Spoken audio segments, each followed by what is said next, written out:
It's been the biggest talking point in Delhi for the last few years, a rumor that has been actively peddled by many in Delhi and beyond for obvious reasons. The big so-called divide between the BJP and RSS, the mega Jhagda. That's right, it was said that the BJP and RSS could not see eyeball to eyeball anymore. It was said that the BJP could not elect its next president because the RSS is not agreeing to any of their choices, and the biggest claim was that that claim that was offered as the ultimate proof of the massive falling out between the two, the RSS and the Bharatiya Janata Party. The claim that Mohan Bhagwat, the chief, the Sar Sanchalak of the RSS, is trying to nudge the Prime Minister to retire once he turns 75 this year. But today, the RSS chief answered all of those questions, put all of those conspiracy theories to rest, and in fact, said much, much more.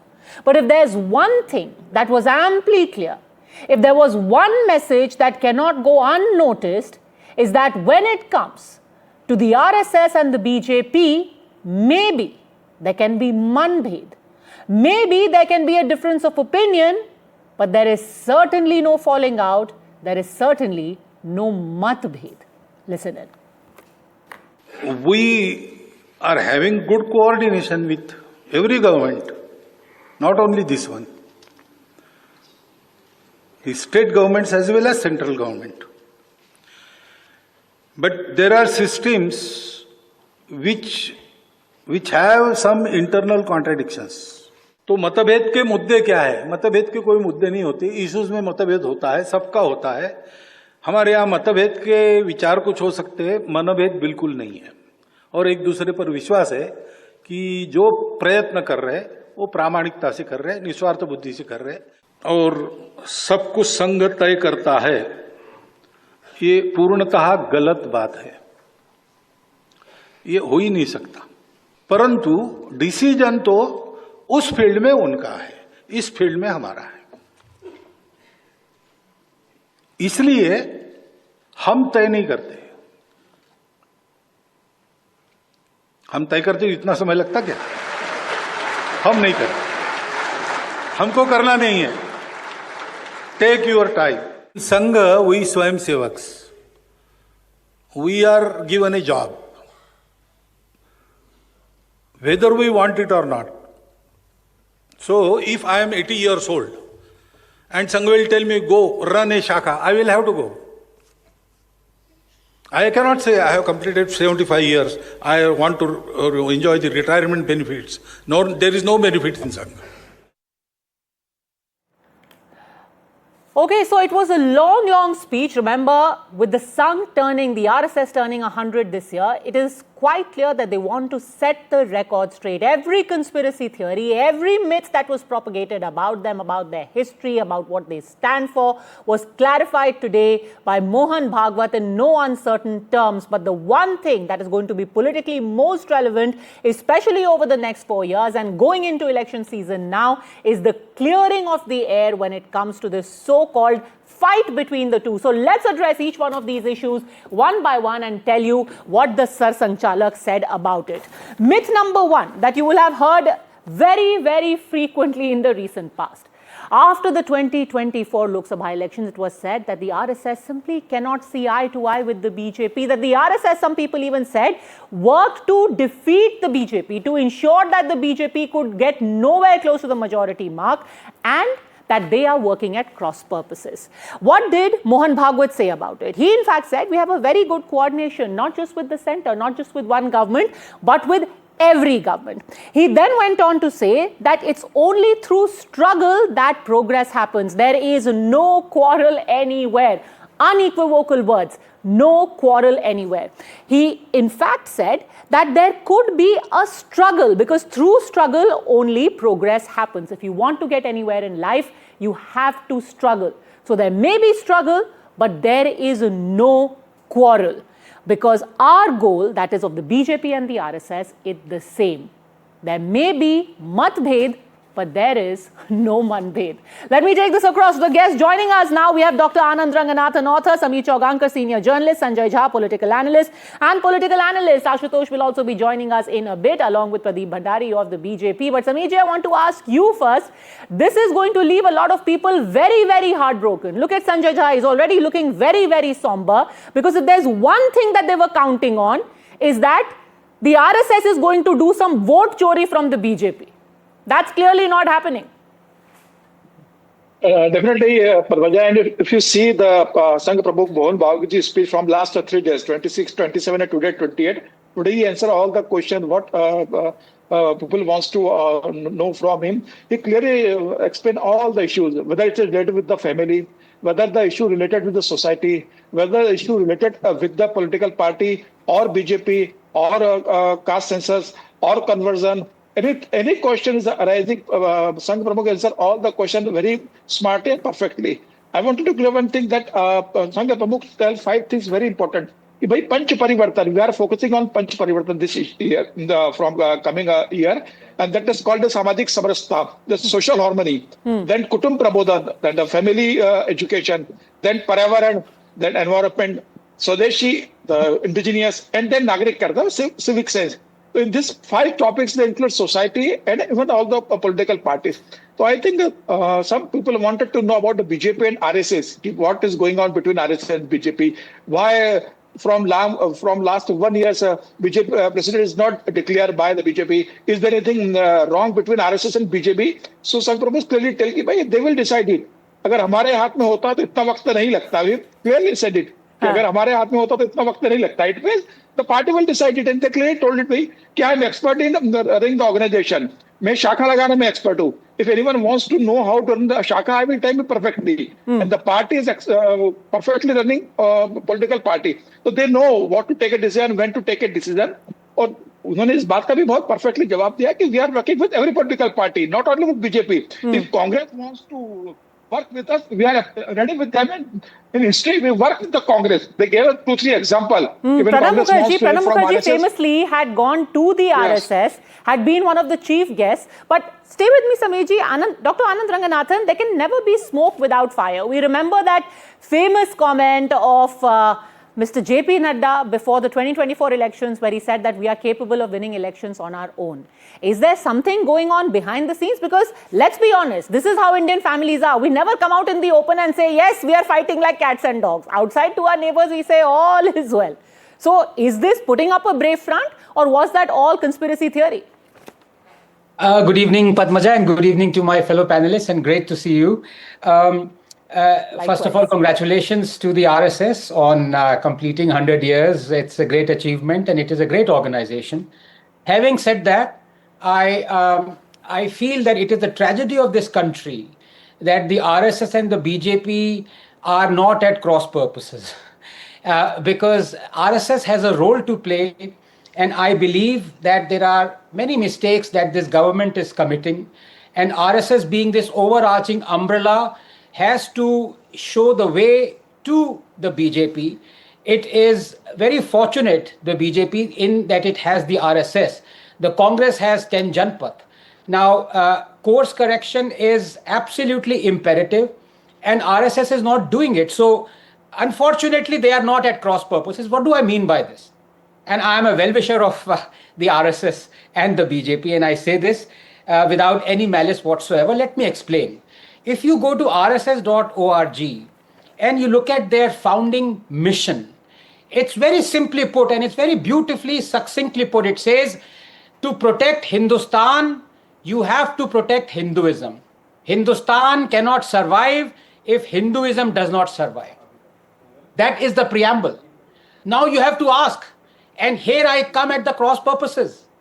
Is the current BJP government protecting Hinduism? The answer is absolutely no. If at all there is a section of this society, 1 billion odd people, who are actively being discriminated against constitutionally, legally, educationally, socially, it is the Hindus. And yet the RSS is absolutely silent, silent when you have the Places of Worship Act, one of the most draconian acts being promulgated, has not been abrogated, silent when you have the right to education in conjunction with 93rd Amendment puts the obligation of having reservations, 25% for the economically weaker section, only on Hindu-run schools, not on Muslim or Christian-run schools, thereby forcing thousands of only Hindu-run schools to shut down. Okay. When you have only Hindu temples under state control, forcing lakhs of acres of only Hindu temple under control of the government, leaching billions of dollars, not from mosques, not from churches, leading directly to conversion, because people are converting because of that reason. When you have 7 lakh Hindu refugees in India who have been exiled and haven't gone back, when you have Hindus in Bangladesh not being able to come to India, we not having set up even a single relief camp this side of the border to take care of them, you have to ask, is Hinduism, are Hindus being protected? What is the role of the RSS now that the BJP is not fulfilling these roles? So therefore, I want the RSS to be at cross purposes with the BJP and show them the way. You know, a slight caveat there. Actually, Mohan Bhagwat did say we don't quarrel with them, but we do struggle. We have difference of opinions. And as far as reclamation of temples is concerned, he said the RSS will not launch a full-fledged campaign, but Swayamsevaks are going to continue to work for our temples. So on both of these issues where you've raised a red flag, today, the RSS chief said, we are going to work towards it. We will advise the government. Now it's up to them whether they want to listen to it or not. But they are advising Sanjay Jha. They are not fighting. You would have wanted there to be like, a clash of the titans, as it were. Not happening. Sorry. Padmaja, good evening to you, and good to see you back on program and on a channel which has always been one of my favorites. So good luck. Yeah. So here is my short answer to your question. The RSS's position is very clear that it is hostile to the current structure of the Indian Constitution. We heard a very senior general secretary try and instigate a debate the other day, right? Why do we need secularism? Do we need socialism? And now, I have always found that the RSS and BJP, frankly, they should merge. Because when Sardar Patel banned the RSS for creating a climate of hate that led to Gandhiji's assassination, the precondition for removing the ban on the RSS was that they will do what they said they would do as part of their charter, which was a social and cultural organization. As your program manifests very unambiguously, actually, that they are literally deciding which way the government should go. I have heard Mr. Bhagwat comment on foreign policy. He has even said that I can fix the Indian army in 4 days. We have actually not. Today, Mohan Bhagwat said that when it comes to the issue of Russia and America, the government will take the final call. We will observe what is happening. We can at best give advice, but we cannot steer the government's decisions. He said that unequivocally. Yeah, but Padmaja, here is the core point, right? We all know that from the president of the party down to the prime minister is actually, it has the RSS stamp of authority on it. So my kind request, a humble request to the gentleman from the RSS is, stop masquerading as a cultural organization. Just become the BJP. You should become a political party. Okay, you still Everyone knows that the president will be chosen by Mohan Bhagwat. Sameer ji, बता दीजिए, वो कह रहे हैं कि आप भले से ही जितना, जैसे कि अंग्रेजी में कहते हैं ना, he doth protest too much. जितना मोहन भागवत जी कहेंगे कि नहीं हम नहीं कर रहे हैं, Sanjay Jha is even more convince कि मोहन भागवत ही पर्ची निकाल करके आरएसएस के जो चीफ हैं वो अगला बीजेपी प्रेसिडेंट चुनेंगे.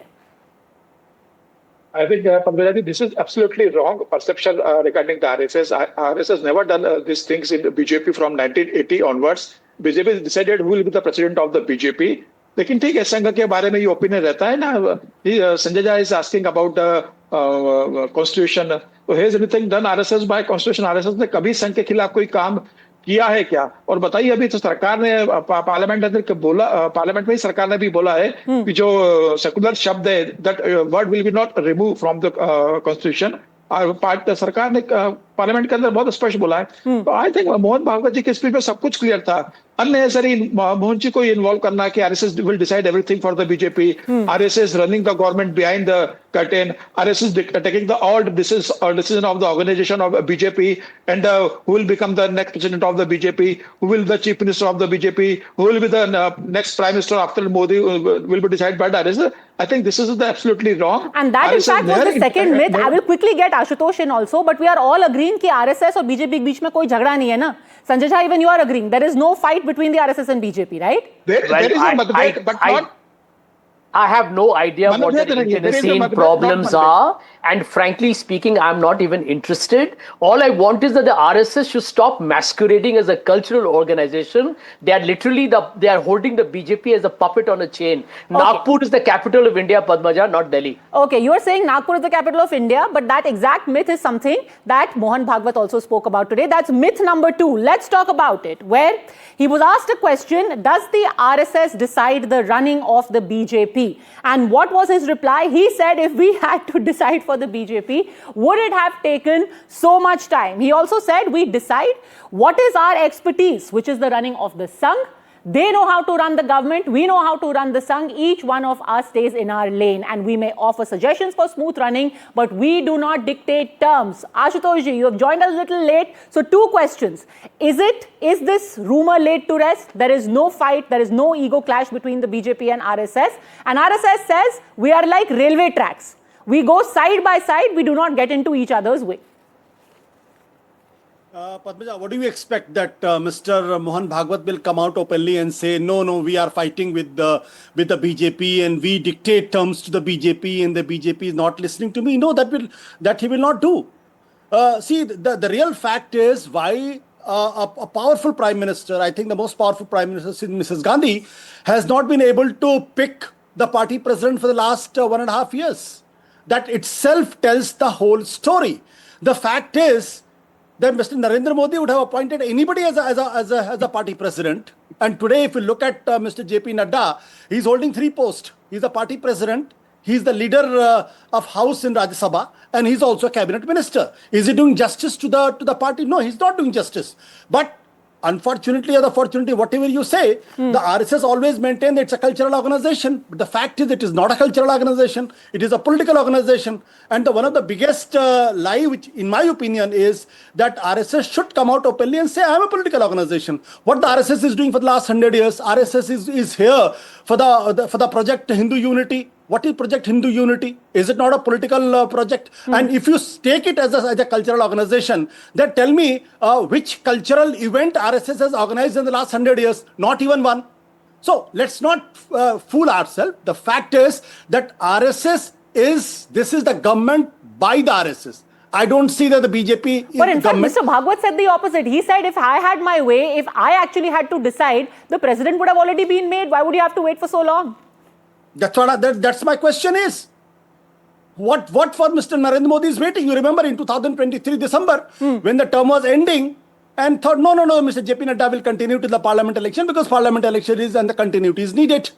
After the parliament election, what happened? Why not the next party president? Amit Shah answered that in parliament. No, Amit Shah answered that in parliament. He said, and when actually Akhilesh Yadav asked him that question, Amit Shah replied कि हमें तो organizational elections करने पड़ते हैं. Unlike the Samajwadi Party and the Congress, where 5 people sit in a room and decide that, this person is going to be president. They are holding their organizational elections. Padmaja, you must have reported a lot of things about the BJP. Tell me, in which state unit BJP had a party election for the party president? Yeah. Which state unit? I'm just asking a simple question. There's only one nomination, and then that becomes the party president in the state as well as at the center. Today, I think out of more than 30 units, only 16 there's an elected or selected the party president. According to the party constitution, half of the units, if can elect or select the party president, then the party president for the center can also be appointed. Now, see, most of the time, what the politicians say and what the Mohan Bhagwat will say. He will never admit that there is a fight. I'm not saying fight, but there's a serious differences. Okay, RSS wants to reclaim it. And then let's get Pradeep Bhandari in, because he can explain the process. Dr. Ranganathan. A couple of things. I am quite amused by the games adults play. Now, RSS has been accused of trying to change the constitution. I think it's a great thing. The constitution needs to be changed. We had a great constitution until Nehru came along and stifled the freedom of speech and expression through the First Amendment. Are you saying that trampling on the freedom of speech should not be removed? That is exactly what the Congress wants. And then Indira Gandhi came along during the emergency and inserted words that Baba Sahib Ambedkar said should not be there in the constitution. Socialism and secularism. And on what basis are we calling this country secular when you have only Hindu temples under the control of the state? When you pay monthly salaries to imams and maulvis? Is that what secularism is all about? What's the definition of secularism? So let's stop playing games. The fact of the matter is, as I said, the RSS is not forthright and direct enough. The RSS should actually be a political organization. Enough said and done. It, works from the sidelines, no more. It should come out and say exactly what this country needs. And what this country needs primarily is for it to be saved. And it cannot be saved if Hindus are actively constitutionally discriminated. You're saying they actually should be interfering more. Pradeep Bhandari, on the issue of BJP president not being elected for so long, Ashutosh ji is saying the fact is that the BJP cannot move an inch without the Sangh's approval, irrespective of what Mohan Bhagwat says. That's why you don't still have a president, a new president. Well, Ashutosh ji has an experience of advising political parties or working closely with political parties or meeting leaders of political parties who only want to appoint from Parivar. He has not the experience of working closely with the Bharatiya Janata Party, where you have crores of Karyakarta and where you have to appoint and select a party president from that. We've already had more than 50% states appointing new state presidents. And as the due process will happen, you will see a new party president coming up. It is a natural continuity which it is bound to happen. And this what is how stopping you? He's asking what function. is stopping you? If all your organizational elections have been going on for so long, Mr. Nadda has been on extension for over a year now. Why aren't you electing your presidents in Karnataka? In Uttar Pradesh, there is rifts in all of your state units and with the RSS at the center. Well, I don't know how Ashutosh ji is coming to the conclusion. Maybe he must be sitting in the Congress party office where he must have seen rifts and he must have realized and had an illusion that he's sitting in the Bharatiya Janata Party office, because all our party offices and state offices are working perfectly fine. And this is why we have won 3 successive elections after the Lok Sabha elections. There is no rift. There is nothing stopping. We will not appoint the party president as per the decision of the media. It will be appointed as per the decision of the Karyakartas. And the Karyakartas are neither impatient nor patient. It will happen as it has to happen, and it has been happening in the party since long. It's our democratic party function. Both but just a 10 seconds. Yeah, just a 10 seconds. Okay, 10 seconds more, 10 seconds more, then Sanjay Jha. Yes, 10 seconds more. My dear friend Sanjay Jha was giving us sermons in the initial part of the debate. I would advise him to watch the speech of Adarniya Sar Sanchalak ji on this day, and I want to quote from him. When people talk about Hindu-Muslim unity, I wonder unity is spoken for those who are different. But why talk of unity for those who are already one? So the entire ideology of the RSS and even the Bharatiya Janata Party believes that everybody who has lived in Bharat belongs to Bharat. It is the actual communal politicians of the Congress party who have created this divide between different individuals on religious line. And that is how Congress has survived, on appeasement. We believe in unity. Congress believes in appeasement. This is why the Congress party has not been able to come back to power, because country has rejected appeasement. Ashutosh was speaking about the cultural organization that RSS has run. I believe there are more than 100 organizations that the RSS runs and does a lot of cultural work, including Seva Bharati. I think Ashutosh should take up, Ashutosh ji, a very senior journalist, should visit one of the Vanmasi Kalyan ashrams to know what the work they are doing. Sanjay Jha. Padmaja, I'll take only 30 seconds. I have 2 questions for 3 people on your program who are batting aggressively for the RSS today. Question number 1 is a very short one. To be fair, Dr. Ranganathan is not batting. He is saying the RSS is not doing enough. It should be more aggressive, unlike what you're saying. No. In fact, I'm just quoting him. He said that I am a big supporter of the RSS. We know that. He didn't have to say it, but he said it publicly on your show. Here are my 2 questions for 3 gentlemen on your program, including Samir ji, who is from the RSS, from what I could make out. Can one of the 3 gentlemen tell me as to why is it that, since you lecture on nationalism and patriotism, why is that Muhammad Ali Jinnah's grandson funded the Jan Sangh and the BJP? I want an answer to that question. But 1 minute, let me finish, Pradeep. You have to answer that question because the people of this country have a right to know that the same Muhammad Ali Jinnah, who along with Mr. Savarkar talked about a two nations theory, are the ones from whom took money. And then you lecture the country on nationalism. And my second question, Padma, why did it take the RSS 52 long years to hoist the national tricolors again in August? Okay. All right. Okay, fine. We've been down this road many, many times. So Pradeep Bhandari, quickly answer that. Well, first of all, it was Sir Syed Ahmad Khan in 1876 who spoke about the two-nation theory. Veer Savarkar did not speak about the two-nation theory. It was Sir Syed Ahmad Khan who was backed by Iqbal, and all of us know that. In fact, you should read what Savarkar has said in 1943. He opposed partition. Now, coming on this point of grandson, well, Dina Wadia had married Neville Wadia in 1938. Jinnah had cut all the ties with her daughter. After that, all of them were Indian citizens post-independence. And the company which the Wadia group has done is Bombay Dyeing, which has contributed to the employment in this country. Now, if Sanjay is calling Bombay Dyeing a Pakistani and individuals belonging to Bombay Dyeing's family is Pakistani, then all hail the Congress party because they also had very good relations with industries belonging to that country. Just one second. On the point of, on the final point, which my dear friend Sanjay was speaking about. In fact, Sanjay, you should answer one very simple point, and that is what I want to ask you. Why is it that the Congress party has not looked beyond the Gandhi Vadra family in the last 70 years? Because you speak about democracy, you speak about secularism, Okay, you are let me giving us answer you. lectures on what it is. Because Okay, you believe in family, you will never understand how a democracy functions. Sure. So let me answer you very quickly. Do you know that the last two prime ministers who represented the Congress in coalitions actually were P.V. Narasimha Rao and Dr. Manmohan Singh? No, they were not puppets. What did you do with Narendra Modi is not a patch on Dr. Manmohan Singh or P.V. Narasimha Rao. They were not puppets. Everybody knows his body was not allowed to enter the Congress office. I'm telling you, Mr. Modi is not a patch on Mr. Rao or Dr. Singh, and you also know that. They were not puppets. Dr. Singh, we know how Dr. Singh was treated by Sonia Gandhi very and National respectfully, Advisory I think Council. we should move towards the future. We have discussed this past many times, but today when the RSS And is go turning towards the Naveen 100, or Jindal this year when the RSS is turning 100, it is trying to give a roadmap for what lies ahead. And the other very big claim that had been made, thanks to a statement that Mohan Bhagwat had made just a few months ago, is there an effort by the RSS to nudge the Prime Minister to resign? That is the myth. And what was the answer to that question by Mohan Bhagwat today? He said, I never said I will retire. So this is the myth. RSS chief retirement at 75 comment is a hint to the BJP. Mohan Bhagwat said, I never said I will retire. I have never asked anyone else to retire. We will do what the Sangh asks us to. This is a luxury that we simply cannot afford to say, I will retire at 75, retire at 80. Somebody may be made to retire at 35. Somebody may be made to work in a shakha at 80 also. Ashutosh ji.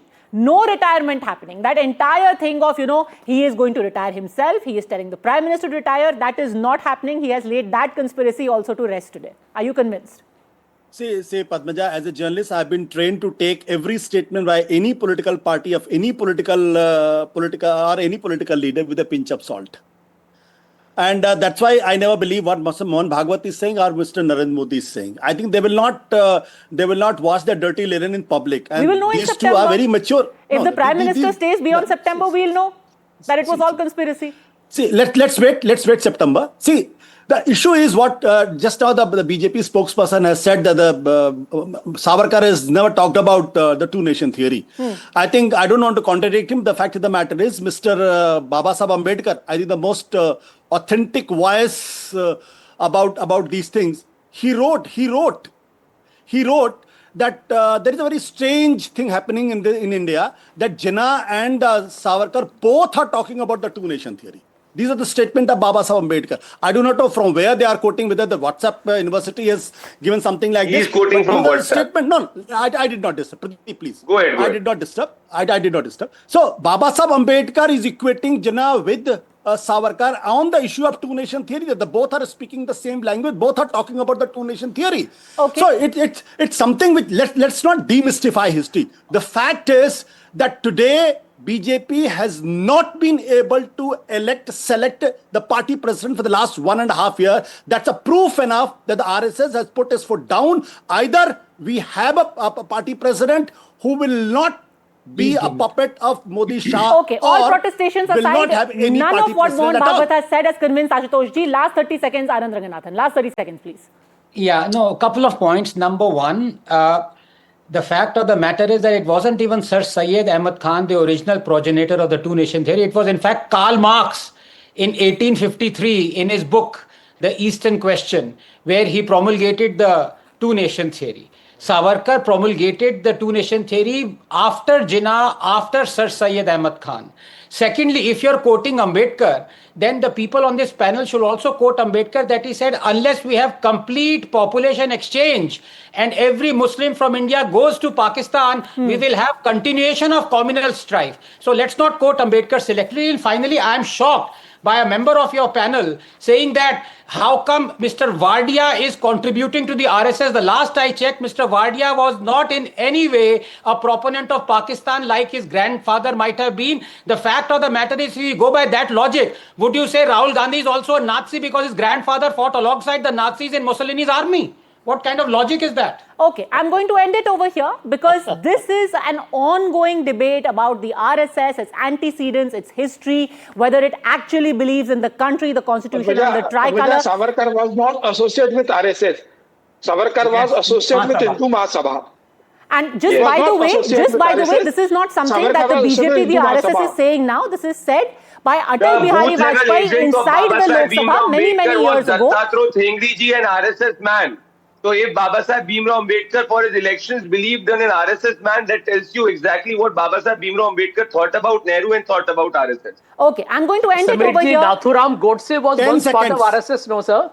Okay, 10 seconds, Ashutosh. Just 10 seconds. Ashutosh, just 10 seconds. Please, just 10 seconds. I'll only suggest my fellow panelists to read what Baba Saheb Ambedkar has said about the partition of India, why partition of India is inevitable and it should happen. I think selectively quoting is not enough.